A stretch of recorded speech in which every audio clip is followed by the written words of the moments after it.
Punch ബ്രേക്കിന്റെ പുതിയൊരു എപ്പിസോഡിലേക്ക് ഏവർക്കും സ്വാഗതം. ഇന്ന് നമ്മൾ ഉണ്ടാക്കാൻ പോകുന്ന വിഭവം ശ്യാമള ചേച്ചിയുടെ ഒരു സ്പെഷ്യൽ സാമ്പാർ. നല്ല രുചികരമായ സാമ്പാർ. ഇഡ്ഡലി കൂട്ടിയും സാമ്പാർ ദോശ കൂട്ടിയും ഒക്കെ കഴിക്കാൻ പറ്റുന്ന ഒരു സാമ്പാർ. ഇപ്പം സാമ്പാറിന് വേണ്ടിയ സാധനങ്ങൾ, നമ്മുടെ വീട്ടിലുള്ള എല്ലാ പച്ചക്കറികളും നമുക്ക് സാമ്പാറിന് വേണ്ടി എടുക്കാവുന്നതാണ്.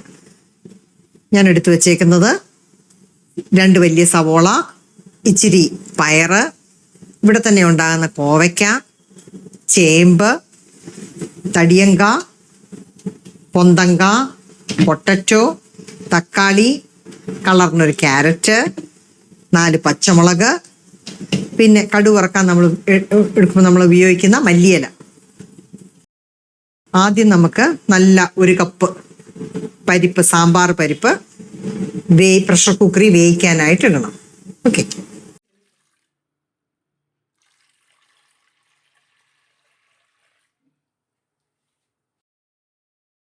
അപ്പോൾ സാമ്പാറിൻ്റെ കഷ്ണം എല്ലാം അരിഞ്ഞ് നമ്മൾ വെച്ച് കഴിഞ്ഞു.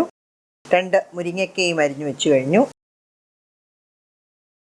അപ്പോൾ ഇപ്പോൾ പരിപ്പ് നല്ലപോലെ വെന്ത് കഴിഞ്ഞു. ഇനി നമുക്ക് അതിലേക്ക് കഷ്ണങ്ങളെല്ലാം ചേർത്ത് കൊടുക്കാം.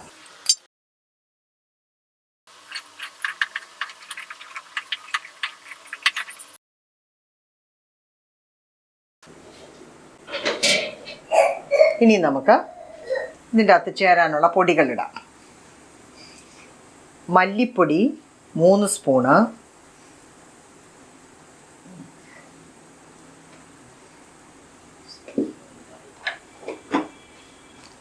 മുളക് പൊടി 3 സ്പൂണ്,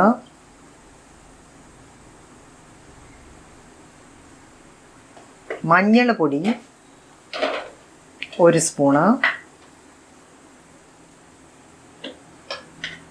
ഉലുവാപ്പൊടി 1/2 സ്പൂണ്,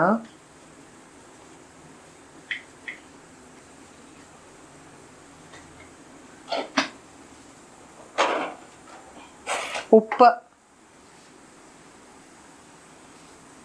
2 സ്പൂണ്, 3 സ്പൂണ്,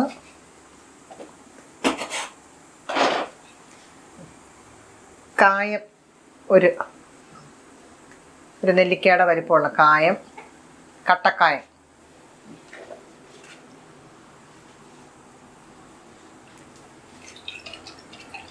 പിഴുപുളി അരിച്ച് എടുത്തത്, പിഴുപുളി വെള്ളത്തിലൊഴിച്ച് അരിച്ചെടുത്തത്,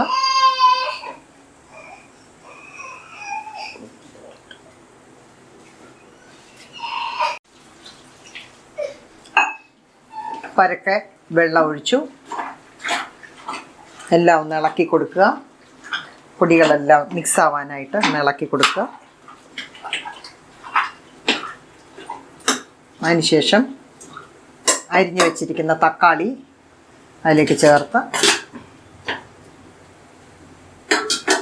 എല്ലാ കഷ്ണവും വേവാനായിട്ട് അടച്ചു വെക്കുക.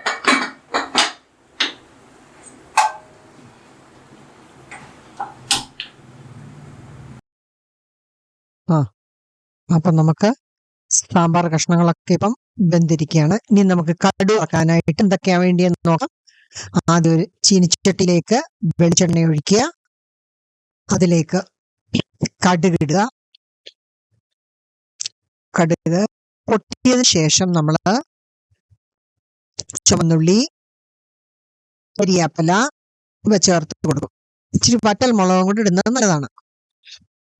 ഇനി ആ സമയത്ത് നമുക്ക് സാമ്പാറിന് തുറന്ന് എല്ലാം ഒന്ന് യോജിപ്പിച്ച് ഇളക്കിയേക്കാം.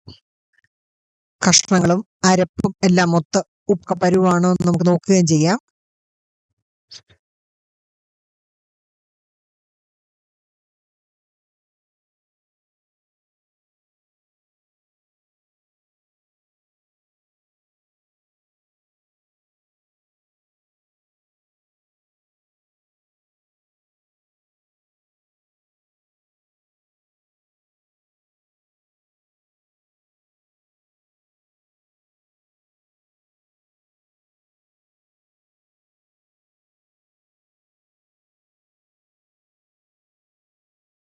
ചുമന്ന് കഴിയുമ്പോഴത്തേന് നമുക്ക് തീ ഓഫ് ചെയ്ത് അത് സാമ്പാറിലേക്ക് ചേർത്ത് കൊടുക്കുക.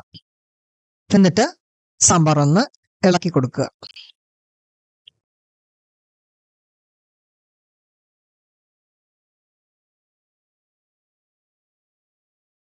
അവസാനമായിട്ട് നമുക്ക് മല്ലിയിലയും കൂടെ ചേർത്ത് സാമ്പാർ ഒന്നുകൂടി ഇളക്കിയെടുക്കാം. അപ്പം ഇനി ഉപ്പ് നോക്കിക്കോണേ, പരുവത്തിന് ഉപ്പുണ്ടോന്ന്. അപ്പം സ്വാദിഷ്ടമായ സാമ്പാർ റെഡി.